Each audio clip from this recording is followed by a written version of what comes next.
So we presented in places, and they've said, only one of you talks at a time, so you only really need one mic, right? I'm like, no. No. We do talk how at many, the same How many time. of you have seen us before? How many, just out of curiosity? Only the front row. Okay, Thank like 3 of you have. Okay, so we have this thing where we kind Your of... groupies. We bounce back and forth, and it's completely unscripted. Like, we didn't rehearse this. It just is. Okay, so freedom from religion. Why don't you start? Our gift to give. No, but I wanted to say, we are here for all legal purposes, and I am the one and Rex only... is the lawyer. The only attorney on stage is me. Right. The only pilot on stage is Owen. The only good-looking one. We are speaking sorry. to the FFRF. We are not speaking for the FFRF, and that is an important distinction because our words are ours alone, and your mileage may vary. We are both members of the FFRF and very, very staunch supporters and advocates of the FFRF's mission, but tonight we are going to exceed the FFRF mission and propose something a little bit beyond that. We're gonna pick a few fights, and that's okay. Right. So first things first. People tell us all the time, you guys look just alike. How can we tell you apart? No one can. Hey, we're actually standing on the right side today. You know, we almost never are. One of us is really, really cool. And one of us is tall. I wasn't going to say that part. So tonight, the part of Rex will be played by me. Right. Okay. Okay, so our story. We, with the slight exception of the no true Scotsman fallacy, Rex and Owen used to be real, bolded, real Christians. Well, tell your story, Owen. Tell your story. How many of you have ever been told you weren't a real Christian because you're not a Christian now? Yeah, a lot. Okay. It's an interactive presentation. We probably have a lot of former Christians. You're allowed. How many of you are former Christians? Pretty much everybody. Okay. How many of you are not? Okay. All right. Congratulations. You are the lucky one. All right. So I was raised in a very fundamentalist family. I did not grow up in a young earth family, but I grew up in a young earth denomination. So that was one of the first bits of cognitive dissonance that entered my young child's mind at, say, 7 or 8 years old. But I grew up in a family of split faith. My father was a Southern Baptist and my mother was Church of Christ. That was a laugh line, and I got a few laughs. Okay, so when dad is a Southern Baptist and mom is a member of Church of Christ, what are the kids? Whatever mom says. Right. Rex has heard this presentation before. So, yeah, whatever mom says, which means that we grew up in the Church of Christ. Now, how many of you know the Church of Christ, know instrumental music, right? Bass of your own voice, whatever. Okay, so my father used to tell me, son, anybody that thinks that the Lord is not listening to instrumental music has never heard Handel's Messiah. And because I love music, and Dan Barker's here, and he's a musician, so he would get that, right? So I sort of got this whole idea that you could do religion right. You could also do it wrong. And as a 10-year-old, I was terrified that I would be doing it wrong. And I really suffered through that for many years. And then right at the end of high school, there was enough cognitive dissonance that I was exposed to the play Inherit the Wind, which is a sort of a reenactment of the Scopes trial in 1925 with William Jennings Bryan and Clarence Darrow. And as a member of my high school debate team, on the varsity debate team at Mesquite High School, and there's the buckle of the Bible Belt for you, I'm right on, brother. So there's one in every crowd. That's the first time I've ever gotten a cheer for Mesquite High School. Yes. Or anything else. Right. Or, no, we get cheers sometimes for the pilot thing. So anyway, I won't go there. So I managed to leave Christianity behind. I got through that summer wrestling with cognitive dissonance and achieved atheism. I freed my mind from the tether of a boat anchor of mysticism.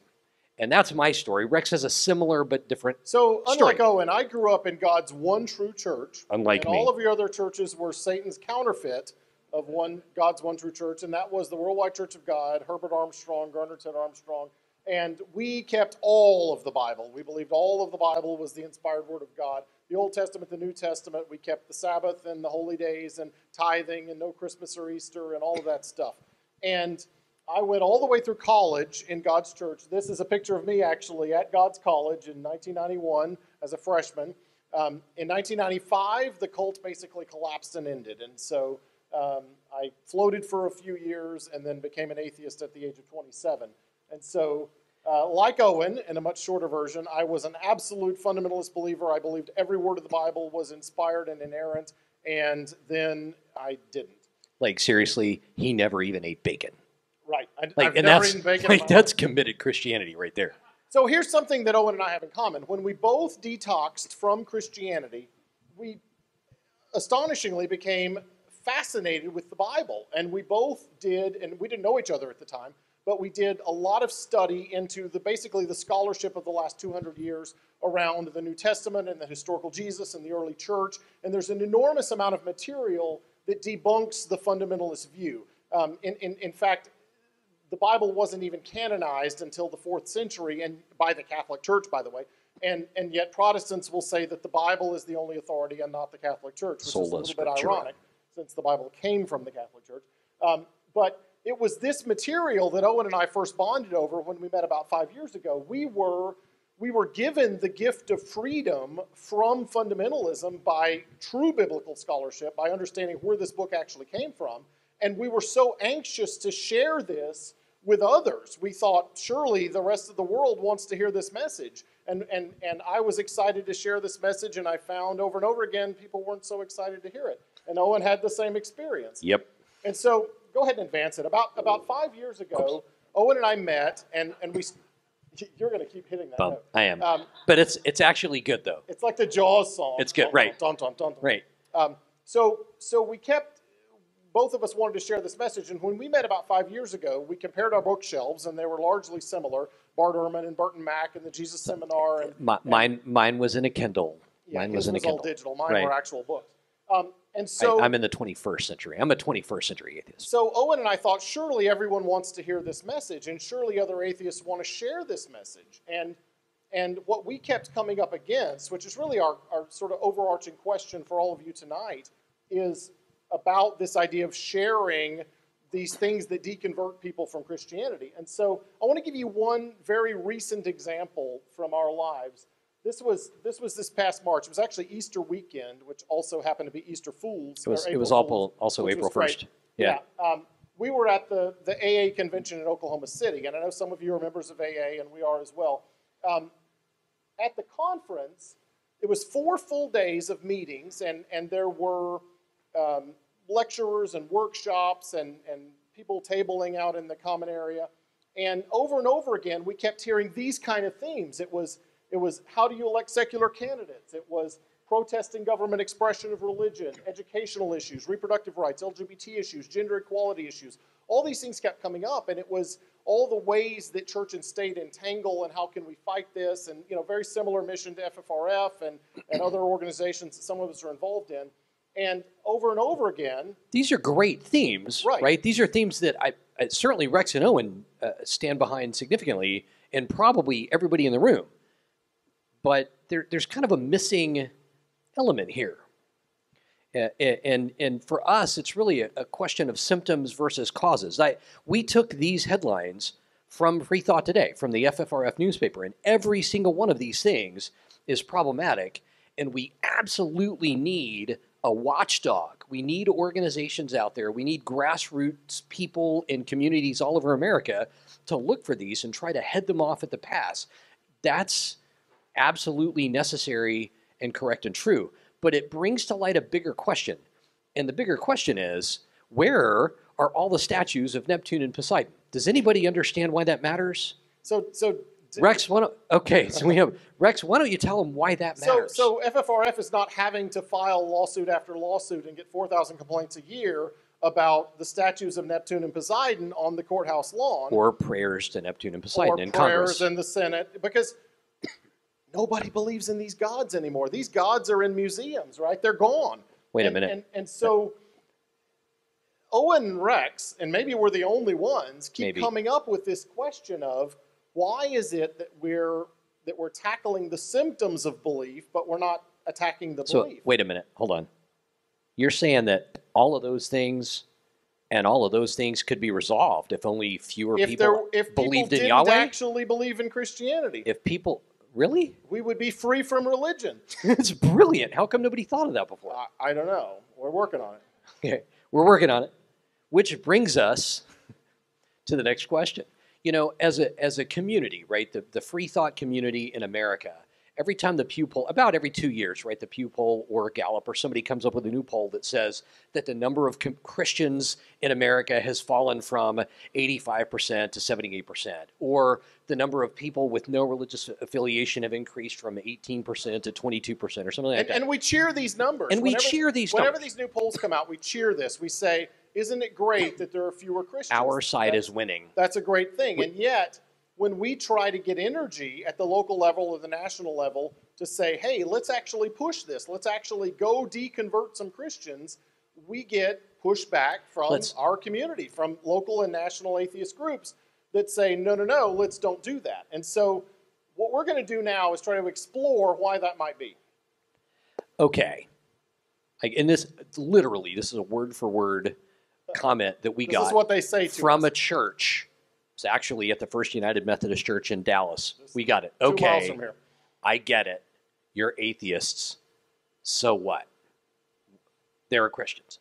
Why do you care? Okay, Owen, why do we care? Why do we care? Well, it turns out that in the opinion of Rex and Owen, we care because we think Christianity is both false and harmful. False and harmful is a key combination, because if it were merely false, if somebody reads their horoscope in the morning, I think that's merely false. I don't think it's hurting anybody. Killing the planet. I think it's silly. But I think Christianity is both false and harmful, and it's worth trying to eradicate if we can. If someone really was committed to the idea that horoscopes should define science education in public schools, I'd fight against that. I think Nancy Reagan was. She may be the only one. Wow. We agreed we weren't going to talk about that. Okay, sorry. Okay. No candidates. So that brings us to the project. She's not running for anything. Real quick, that brings us to the project. If you've seen us before, you've probably heard that Rex and Owen visit Sunday schools. I think Randy talked about that a little bit. We started almost 3 years ago. We pick a class that focuses on New Testament studies, because Rex and Owen have sort of become lay experts New Testament nerds in that field. I mean, we really have read 25 or 30 of the popular books in that field, and we're very familiar with the subject matter. And so we go and we talk to Christians of denominations across the entire spectrum, and we talk to them about what the Bible means to them, how they read it and understand it, and how it informs their lives. And we ask questions. And what do you believe? The takeaways from that, when you ask a Christian, why are you a Christian? You get thousands of different answers. But Rex and Owen have, sorry, I'm speaking in third person, we have congealed those answers down into 5 categories to kind of make them comprehensible, which gets us to what we call the 5 claims, or the 5 beliefs. So these are the things that Christians tell us when we ask them why they're Christians. The first thing they say is that God is real and miracles are real. This is basically distilling down all the magic stuff, everything about God and creation and the virgin birth and the resurrection and the afterlife, all the magic stuff.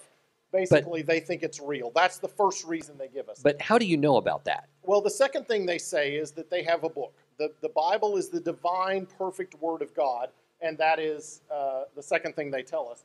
The third thing they say, which is not a fact claim or a truth claim, it's more of a subjective claim, is that God's plans are beautiful. This idea that the whole plan of salvation is beautiful, and that finally that Christianity is good for humanity, and without it, life would be meaningless.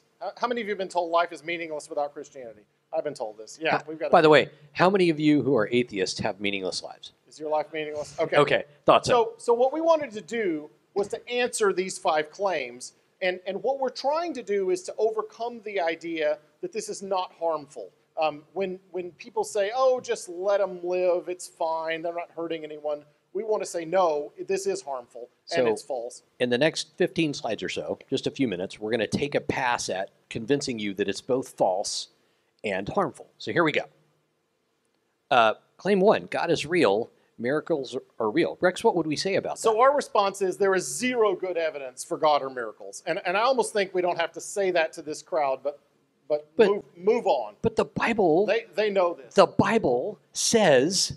We normally spend a lot more time on this, and in fact, we've been invited to speak at Sunday school classes, and we spend a lot more time on this. But for purposes of this briefness, we'll just look at Carl Sagan. Carl Sagan told us that extraordinary claims require extraordinary evidence, and in 2,000 years, the Christians have produced 0 bits of extraordinary evidence. So move on, Owen. Did I skip a slide? Okay. But the Bible totally says there are miracles. No, the Bible is obviously man-made. It is? Which is just like every other book. How do we know that? Okay. So let's actually consider the claim that the Bible is man-made. That it's not man-made. Let's consider the claim that the Bible is divine, it's miraculous, what would you it's expect special. to see if it was? What would we expect to see if it was? We would expect to see a book that is transcendent, whose message clearly was different from every other message that existed contemporaneously. We would expect the morality contained therein to be clearly and evidently different and special and set apart even from the modern evolved human conscience. Is that what we find when we look at the Bible? What do you find? We find the opposite. We find the Bible is profoundly similar to other contemporaneous works of literature and to other beliefs that existed at the time. We find that its time and its culture and in its mythicism are absolutely, and in its morality, are absolutely Dan wrote 2 songs comparable. about it. Right, absolutely comparable to Bronze Age, the morality of Bronze Age nomads, right, from 3,000 years ago. So the magic book is no evidence at all. Yeah. All okay. Right, but at least the plan is beautiful, right? But is it though? Okay, we have a dare. We have a dare. For those of you who are drinking, take a drink every time we have a picture of Jesus. You are not going to offend us by getting up and going to the bar. So here's our challenge. Every time you see a picture of Jesus, you have to do a shot. Okay. I haven't counted so far. This is Mel Gibson's Jesus. Did you see this film? This might be Jesus number 1. Okay, in the presentation. It's a truly horrible movie, just like Mel Gibson. Truly horrible. Christians will tell you with an absolutely straight.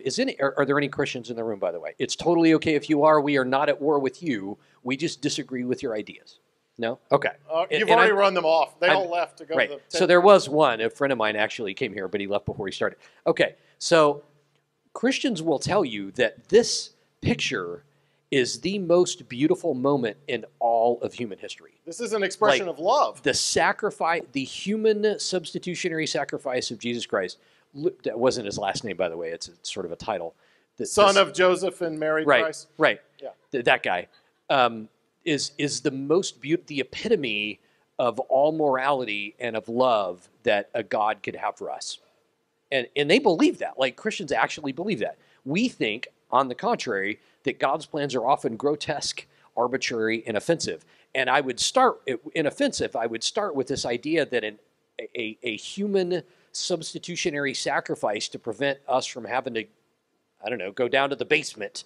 If y'all haven't seen the YouTube video where Dan talks about you don't have to live in my basement, you should totally go see it. It almost made it into this presentation. Okay, so here's my favorite part. So we almost cut this, but we didn't because Owen does a great Richard Dawkins, and so we're gonna let Owen now tell you why God is a bad guy by Richard Dawkins, delivered by Owen. So I'm a huge fan, and for anybody who is unfamiliar, Dan Barker, our keynote speaker tonight, just has published a book. I think it was this year, analyzing this sentence and going beyond that and talking in the Bible about examples of every single thing that's listed here. And with as much homage, someday, I mean, there's a video here, someday Professor Dawkins might see me doing an imitation of him, and I love you with all my heart. You are the man, you are my hero, and I mean as much respect as I can muster. And here we go. And I'm on camera. The God of the Old Testament is arguably the most unpleasant character in all fiction. Jealous and proud of it, a petty, unjust, unforgiving control freak, a vindictive, bloodthirsty ethnic cleanser, a misogynistic, homophobic, racist, infanticidal, genocidal, filicidal, pestilential, megalomaniacal, sadomasochistic, capriciously malevolent bully. Yay! I rest my case. Thanks. Would you? And here's a serious question. Would you want that dude as a neighbor? Yeah, no. And I always tell is that a guy you'd want as your neighbor? If you want to detox from Christianity, read your Bible. Okay, read Job. All right, so God's a bad guy. Okay, God's plan for humanity and salvation is a bad plan. We talked about the substitutionary human sacrifice. Most of us can imagine that when we're mad at somebody, if somebody does us wrong, after a couple of minutes, we're like, hey, man, peace. I forgive you. It's all good. Every once in a while when Rex is late to show up to one of our presentations or something, he never has been actually, but if he ever were, I'm like, dude, don't worry about it. I got this. It's all good. Yeah, you wish. Right. So, but that's not. Is that Jesus number 7? Okay. That's just his arm, but we'll count it. Somebody got up to go to the bar, so they're taking us seriously. I think so. Okay. So. Oh, you skipped the slide. Did I? Sorry. But, The plan hasn't worked. The plan is a bad plan, but has it worked? No. Okay. Is that, just out of curiosity, is that the board of directors? That's the FFRF board. Dan Barker, I'm sure. Are you and I in that slide anywhere? I don't know. The plan hasn't worked. So the idea here is that given 2,000 years, we've got about a third of humanity that's now a Christian. So you would think a better plan would have sold better. But instead, no, we're all going to hell, roasting. At least there's a fair bit of nudity in hell, if you like. Yeah, we got that going for us. So an observation about the third of humanity that's Christian, like that includes the Mormons, and everybody knows they're not real Christians. No, of course not. Hashtag irony. Okay, so biblical morality. Let's talk about morality that comes from the Bible. Christians will tell you. These people know. They know. Right. Slavery, y'all get it. subjugation of women, murder of children. Women you've read as the book. property. Yeah. Yeah. Okay. Okay. So it's bad. You get it. Okay. So the interesting thing about this is that when we visit very liberal Christian churches, what they tell us is, well, I don't really believe the myth and magic. I don't really believe the inspiration of the Bible, but at least Christianity is good for humanity. It's so good that we have a church, and we're so much better off with this. And so we decided to explore this idea that even the liberal Christians tell us. And we've come to sometimes even atheists. What conclusion did we come to? We came to the conclusion that Christianity is an extreme, and we chose that word deliberately, obstacle to human flourishing. Extreme obstacle. So right. in claims 1 through 3, we've kind of answered the question of whether Christianity is true or false. Now we're talking about whether it's harmful. What are the effects of this? In the next 11 or 12 slides, we're going to take a pass at actually showing you that where secular humanism doesn't bring baggage with it, but does bring a recommendation for a kind of behavior, Christianity, even if it brings recommendations for certain kinds of behavior, brings baggage that is killing us. So to start off, we're not talking about the bad stuff. If you've got priests raping little kids, or the witch trials, and that's bad. All that's Westboro picketing veterans' funerals, or planes flying into buildings, everybody agrees that's bad. You're not going to go to any of these churches in this zip code and hear them defending this stuff.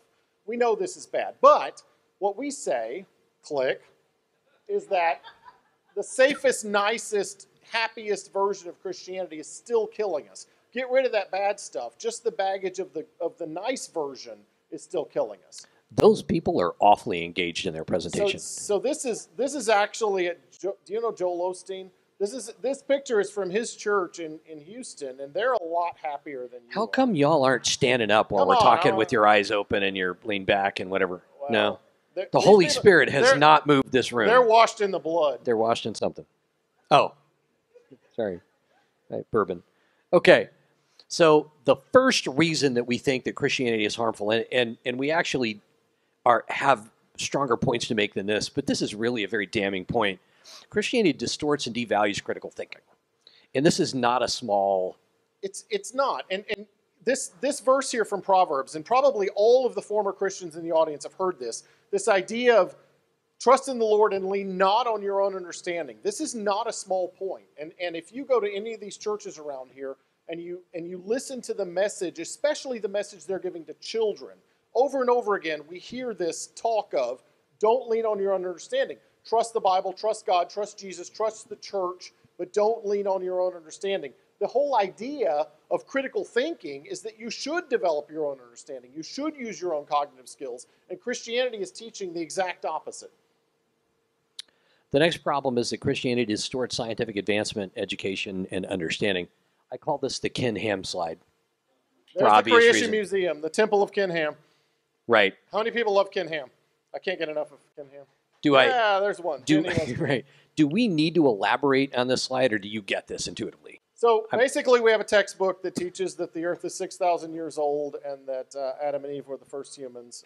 And we're in Texas. Yes, and the Christian there are influence. Thousands of children in homeschool today learning science from a book of fiction. So it bothers me that there are kids that are homeschooled about that, but we live in Texas where into Christians have deliberately influenced public school textbooks. Yes, but they have to call it intelligent design. Oh, Lord. Yeah. I mean, not Lord. Sorry. I didn't mean it. Please You're not allowed to endorse a Please candidate. don't excommunicate me. Right. So the next complaint that we have, and we think this is a legitimate complaint, is that Christianity is a profound resource waste. I could spend hours. But let's don't. These people know. You get it. Click. That Six Flags over Jesus, right? If we spent that on purely humanist causes not tied to faith, we could do a lot of good for the world. Owen and I actually spent 30 minutes just touring First Baptist Dallas. We my. weren't even talking to them. Non-holy cow. Wow. Amazing. Crazy. Okay, I love this. So, do you know the story of Eve? I think Dan sang about this earlier. Dan sang about it.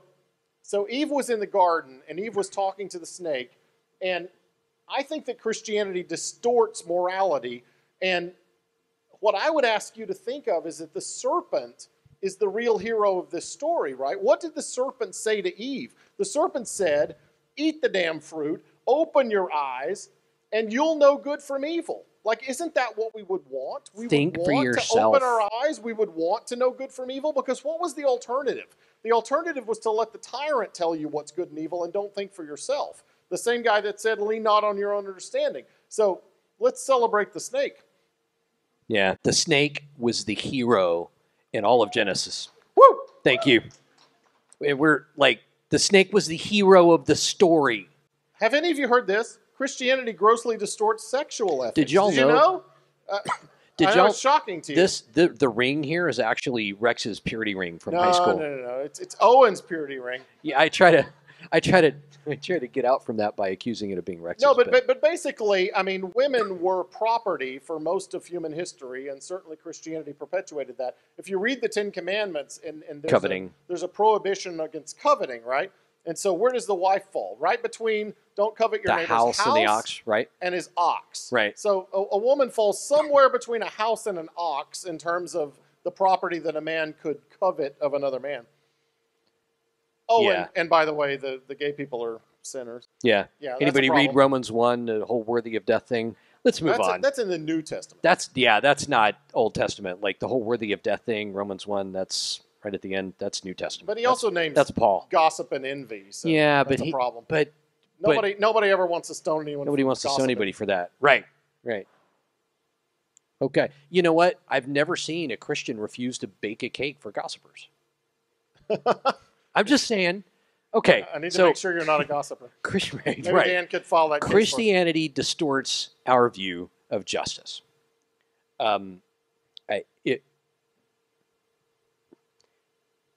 There are people in our community who are not actively involved in the idea of social justice and the social justice movement. Atheism and free thought is a big tent, and I'm okay with that. But what I would say is that for the children on other continents who lack sufficient access to clean drinking water, there is a justice problem in the world where there is plenty of water here and not enough water in other parts of something simple like clean water to prevent cholera. And the idea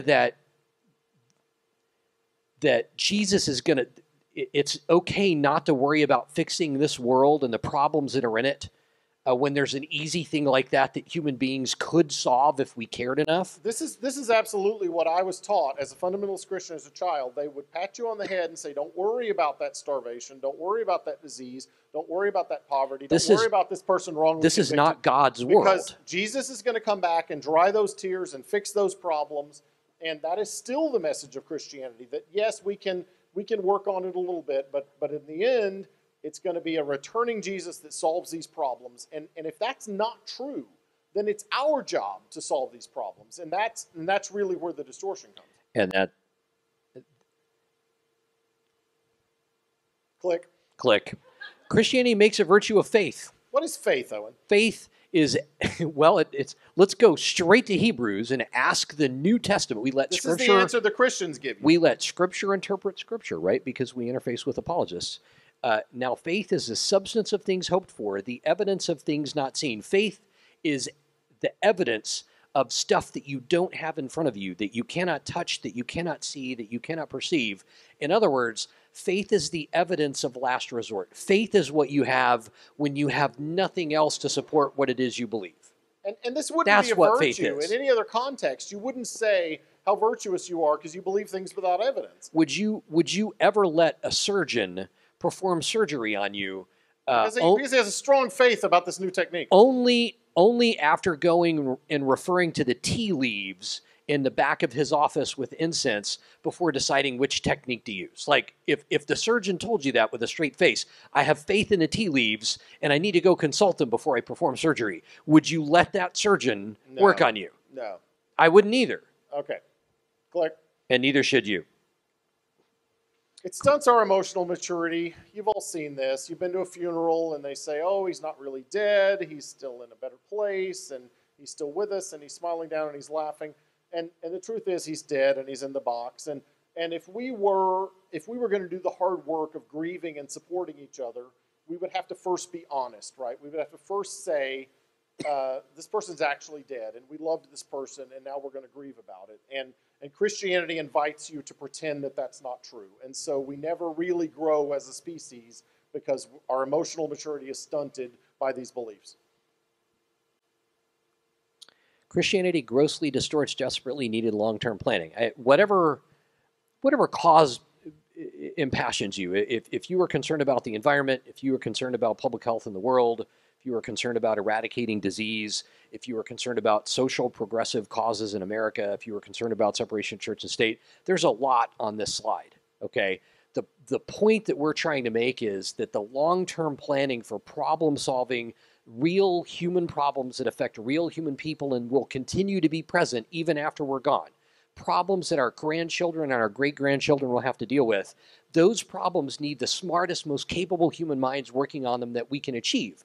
But what we're telling kids right now is, you can't solve these problems. This is a broken world. This is Satan's world, and your task is to prepare yourself for the kingdom come. But the Christians, That's your Christians job. tell us this. The Right. Baptists and Pentecostals and Lutherans, when we talk to them, they say, this is the answer. Thy kingdom come, thy will be done on earth as it is in heaven. They don't really think we need to worry about these ice caps melting. And they don't really think we need to worry about these hungry children because they think that Jesus is going to come back and fix these problems, or that this life is just a dress rehearsal and what really matters is the eternity in heaven, and they don't do anything about this moron. And so if We didn't you say his ask name, them, though. We didn't. I didn't endorse him. No. No. He doesn't represent me. Right. Okay. Speaking purely historically, what was the name of Reagan's Secretary of the Interior who actually said publicly that we don't have to preserve the national forests because that guy, yeah. right. The second coming is imminent. So we don't have to worry. Like, this this we're is not what we're making talking this about. up. This is what we're talking about. Okay. I think this is the last We've slide. covered this. And It's claim four. really just, it devalues this life. This life. If you think there's another life that matters more, you're not going to make the plans that you need to make in this world. Right. We don't need 6-month plans. We need 500-year plans. The last argument we have about the harm that Christianity, the baggage that Christianity brings that completely outweighs any benefit that could come from Christian behaviors is this. Do you know this movie, Jesus Camp? Have you seen this? Go watch Jesus Camp. It's amazing.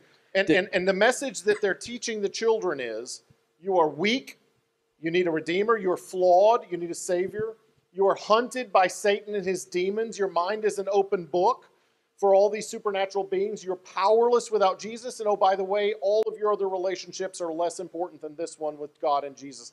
This is not a small issue. This is the message that they're teaching the children in Sunday school, and half of America every Sunday for 18 years, they're feeding them this message of disempowerment, and that's a problem. This is venom in the minds of children. This is brain cyanide for kids. And we wonder why they can't then grow up and fix the world's problems. I try to let Rex talk about this slide because every time I do, I cuss. And I'm trying not to do I that. tell Owen not to cuss. He does. Or curse, as they say up north. Right. So we have tried to explain to you why we think Christianity is harmful. In fact, why it's killing us. Now we want to answer this claim that without Christianity, life would be meaningless and hopeless. How many of you think that your lives are meaningless and hopeless? They still don't. They still don't. But we say a life of reason and free thought can be meaningful and beautiful. So tell me about that. So hope comes from empowerment. So think about that message we just said. You're weak, you're flawed, you can't do anything without Jesus. Think about the kids on this slide. Yeah. So what would the alternative be? The alternative would be to say, you are the most kids right there. species in the planet. You are, one more. Well, I like the whole scientist thing, so I stopped there for a minute. You have the DNA of Einstein and Rembrandt and Newton and Curie and Da Vinci. You have that in you. You can solve the world's problems. You can cooperate. You can teach and learn and grow. This is a much more empowering message than what Christianity is offering. And meaning. You can tell Rex built this slide because there are no airplanes, cigars, no, but you've got beer. You've got friendship and art and nature and travel and music and sex and romance and good wine and family and food and nature. Literature and whatever you love. The point is, if Christians say that there's no meaning without Christianity, I would agree there's no external being pushing meaning onto our lives. But what we have instead is the ability to create our own meaning, whatever you care about. And we can. So we would argue, sort of in concluding the 5 claims conversation, we got a little bit more to go, but including the 5 claims conversation, we think that we not only can we make a better earth, we must do that, right? It's on us to do that. Because no one's coming from the sky to save us. And more than that, most of the problems we have, we caused ourselves. It's on us to fix it. Okay. So that brings us to the question, where are we now? Where are we now? We have argued that Christianity is false and harmful, right? And so we advocate for an explicit deconversion goal as part of the atheist movement. And so the Freethought Community has frequently disagreed with us. We know that we're out of step. When we say all these things that we just say, everybody's nodding their heads. And then when we say, okay, so let's make part of that mission to actually deconvert people, everyone recoils. And so we try to figure out why that is. We start with what we think is an unobjectionable, very modest proposal. And Rex actually posted this in the public social media discussion group here in the DFW area and had a big conversation about this. We have a lot of free thought groups in DFW and FOF and Dallas Plano Atheists and Metroplex Atheists and Humanists of Fort Worth. And we know and love all those people. And so I went to several of those groups at several times in the last few months, and I said, okay, I know a lot of you don't agree with me, so I'm going to make a statement, and I want you to explain to me why you don't agree with me. And so here was my statement. A main goal of atheist activism should be to effectively encourage religious believers to question their faith with the ultimate goal that they would abandon their faith and live as an atheist. Religion is both false and harmful, and the more we can eliminate it, the better.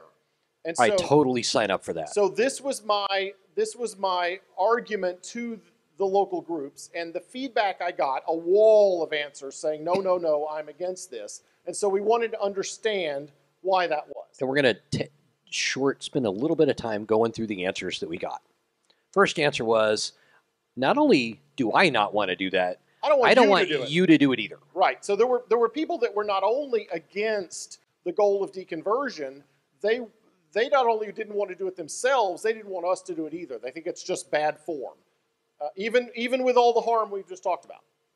Second reply, and I love this because I'm a liberal, that they would say, I'm a good liberal and I practice tolerance. I coexist. I don't want to oppose anything. This is the live and let live argument.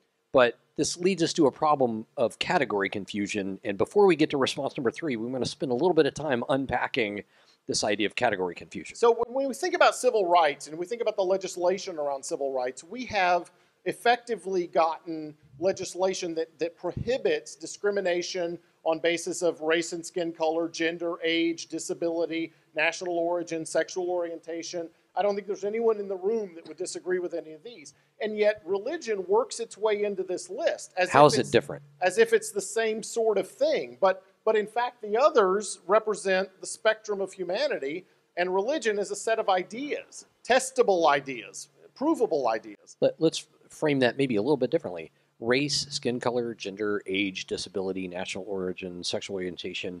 These are things that you cannot change about yourself. They are immutable things about every individual human being. On the other hand, religion is just an idea. That's all it is. It's different from everything else. And so this is why we would say that there is a category confusion here.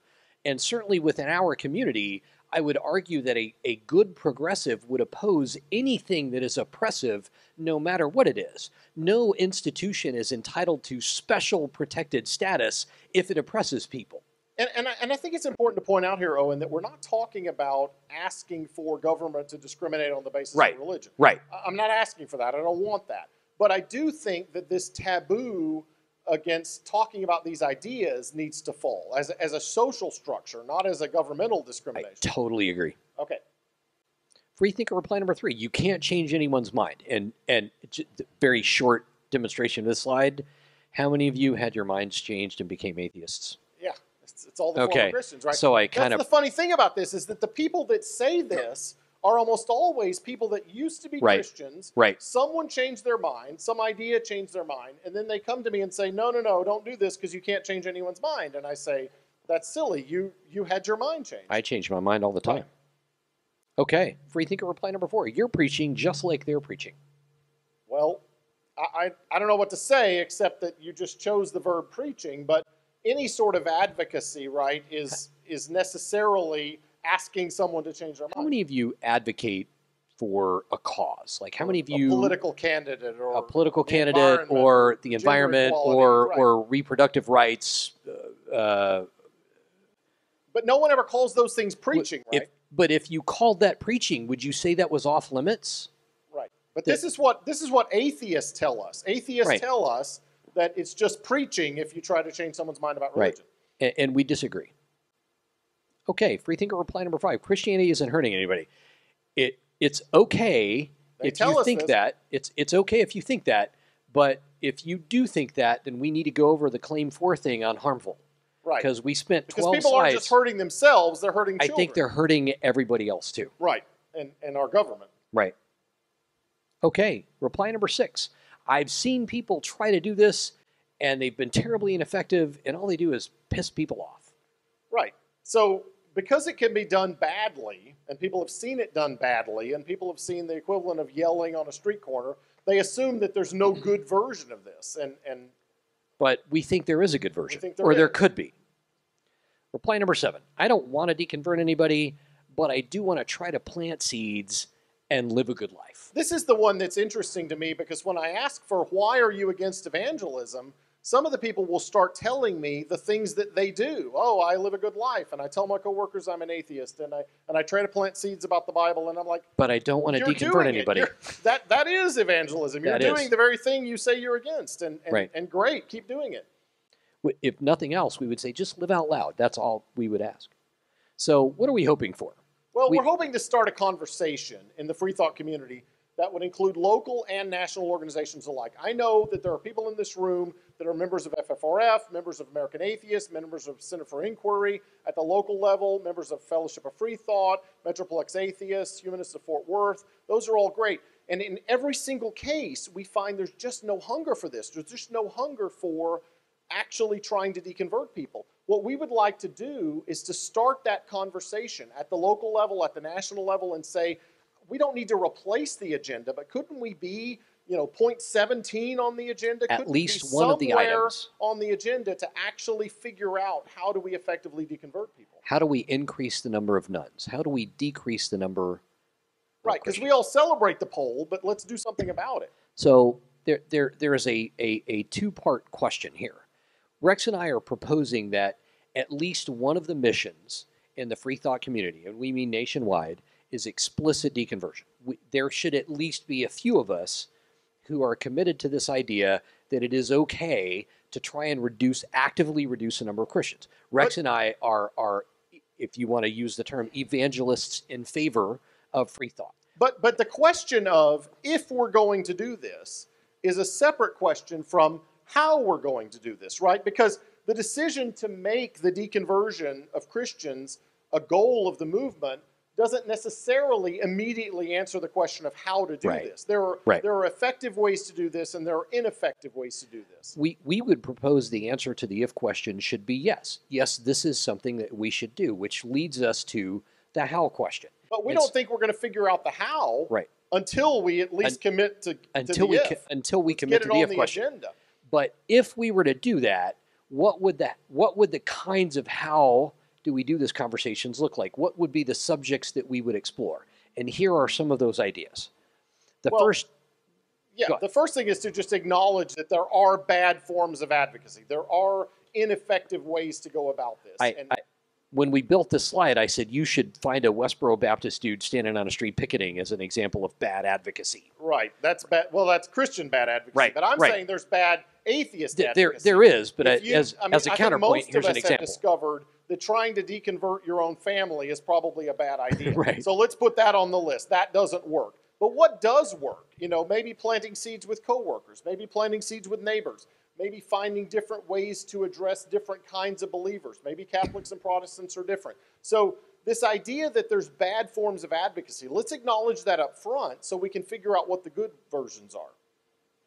The next thing we want to point out is the tone spectrum. On one side, we have the atheists and the Christians and the believers that sit down together and say, you know what, we're all really good people and we love each other and we want to take care of each other. This is the kumbaya. There's really no difference between us. And that's one side. I don't necessarily think that's perfectly honest. That's certainly one side. You don't even acknowledge the disagreement. You don't. But at the other end, you just shout at each other, and that's not effective either. And we feel like surely there's a midpoint where we boldly acknowledge the disagreement. You believe that we're going to hell for being atheists. We believe that you're wasting your life being Christians. Now let's agree to that. Now let's have a calm conversation about it and see what evidence we can muster. Okay, media and pop culture. We think that should play a role. Right. You want to take that? Just the idea that there are already celebrities that are out as atheists. There are already stand-up comics and news personalities and actors who are taking this mantle. How can we, if we make this deconversion an explicit goal, how can we use pop culture to our advantage? And how can we also use other kinds of media, television, radio, print, social media? How can we use that to further this goal? That's part of the discussion. You think of the LGBTQ community in, say, 1985. Right. They've used media to when first outing out and then was a big deal, right? Suddenly media and pop culture have become tools so that now this idea that whatever your gender identity is, you are completely normalized and accepted. And I think that atheists could leverage those same platforms. That should be something that is involved in the how conversation. Personal interactions with Christians. This is what all of you do every day. If you're interacting with Christians, how can that be an effective tool for deconverting Christians, or at least planting the seeds for deconversion? It was response number 7 above when we talked about I try to live a good life, I try to be a good neighbor, I try to plant seeds when I can. This is what we're talking about. Right. If you claim the title of atheist, or in places where it's appropriate, if you'll tell people, you know what, I actually don't believe what you believe, but thanks for telling me, bless you. Be a good neighbor, or be whatever. A good employer, I'm a good neighbor, a good coworker, right? Exactly. All of those things. Good parent. Exactly. Branding. So y'all are familiar with the "What would Jesus do?" or "I am second." Yeah, Christians have done this. Christians have branded movements. How could we brand the movement to try to give the gift of deconversion to a Christian nation? I don't have the answer to that question, but if we could get this on the agenda for the movement, we could start having this conversation. The title we've seen it done effectively on the other side. Right. The title of the presentation that when we were thinking about what we want to call this, freedom from religion, a gift we can give. That for us, that resonates a little bit. I don't know if that's a gift we were given, so we want to share it. We want to share that, and we don't see it as something that's an attack. We're not at war with any human being. We simply disagree with ideas that we think are bad, wrong ideas, and that's all. Right. We don't want to mock Christians. We don't want to belittle them or hurt them. We want to free them from bad ideas, just like we were freed. I don't know if that's the brand, but I think it's a start. I think it's an idea. What are we asking from y'all. They're wondering that right now. Right. It's like, okay, guys, can you wrap it up? This is our call to action. This is our call to action. So we have 4. We have 4 calls to action, and then we're done, I promise. The first one with the media, I'm going to let Rex take this. I just want the media to stop giving Christian supernatural claims a pass. I want them to ask the impertinent questions. Some of you probably saw the John McCain funeral, and there were several of the speakers that went up there, and Meghan McCain and Joe Biden, and they all spoke, and there were comments made about, oh, he's in a better place, he's looking down, I know he's laughing at this. And I want the media, the way they pick apart the statements about, oh, is that aimed at Trump? Is that about foreign policy? Is that about the Senate today? I want them to take that same sort of impertinence and ask it about these questions about the afterlife and say, wait a second, when we come back from the break, we're going to have an expert saying, what was that bit about he's laughing because he's dead? You know, I want them to ask those questions so that we can stop giving a pass to Christianity. Right. The second call to action to fundamentalist Christians. Rex and I. Well, they all left, but there were some here. There were some here, actually. They didn't leave because of us. They just left because they didn't have time. But they're friends of ours, members of an apologetics community here in So what would you say to them? So I would say that Rex and Owen spent literally decades looking at the full body of scholarship on the New Testament and on the Bible that's come out in the last 200 years. And I've probably read 50 books about different aspects of New Testament scholarship, where it came from, who the authors were, what they meant, specific textual disagreements between variations. And we've taken it seriously. And in taking it seriously, we've recognized that there are lots of flaws to your so-called special book. And we would say that if we've taken it that serious, it's not our book, but we took it seriously. I would argue that Rex and I are at least minor experts in the field of New Testament scholarship. Read the book, read the scholarship. If you are a fundamentalist Christian and you've never read the book, you need to take your book as seriously as we have. And especially because we took it seriously. If you've got a pastor telling you, don't read this material, think about that. Why is he asking you not to read it? And if you're right, what have you got to worry about? Take a look at the material. Take it seriously. Right. That's our message to the fundamentalists. But we also meet all these progressive Christians, these liberal Christians, and you know what? When they whisper to us after Sunday school, they say, I don't believe any of that myth and magic either. I don't believe in the afterlife. I don't believe in the resurrection of Jesus. So, but they still play church every week. And we're asking them, stop pretending. Publicly confess the disbelief that you tell us in private. This is a huge percentage of the Americans that claim to be Christians don't really believe any of the magic, and yet they keep doing it, and they keep lending their numbers to the fundamentalists. A verbatim quote from a retired engineer that followed us out of a presentation that's similar to this that we made to a Bible study group at a church here in Dallas. He followed us into the hallway, and he hunched over and he looked left, whispered, and right, and he said, lightning. And he said, and I'm not making it up, I'm not embellishing, not like the Gospels. He said, I would never use the word atheist, but you guys make some really good points. Right. And when asked, people in this class, when asked why they continue to go to church, one fellow actually said, habit. I'm not kidding. That's actually what he said. These people have confessed privately their own doubts and their own disbelief to us, but they have never owned it in a public setting. So our call to action for progressive Christians is, we know you have doubts. Own it. Say it out loud. Share it with the people who are in your congregation. Maybe even share it with your family. I don't want to disrupt anybody's family, but if you say it out loud, if you own it, you can actually work through some significant challenges. And everyone that comes out makes it easier for the next one to come out. Right. And it is dishonest to live a lie. It is dishonest to live it if you don't think it. And the Freethought Community, the last call of action. You've heard it. It's basically, let's have this conversation. Let's add to the mission of all of the Freethought organizations that you're a part of. Let's add this to the agenda. Let's say, as somewhere down the agenda, after we get rid of the monuments and the prayers and the tax breaks, somewhere on the agenda, let's say, hey, we would actually like to change the minds of some Christians. And then we can start figuring out how. Then we can have that discussion. We are proposing, humbly and respectfully, that at least one of the missions of the Freethought community in the United States should be trying to continue to see progress, to affect the progress of the polls that come out about every 2 years, showing the increase in the number of nuns, no religious affiliation, or a decrease in the number of Christians. If we could take that from 70 down to 40 with concerted effort, I think that would be significant. I think it would be too. The conclusion is that freedom from religion is a gift of love. And we have to ask ourselves, what kind of world do we want, and how can we help create that world? And that's the parting question that we leave you with. Amen. Or something. They're coming for you, Owen.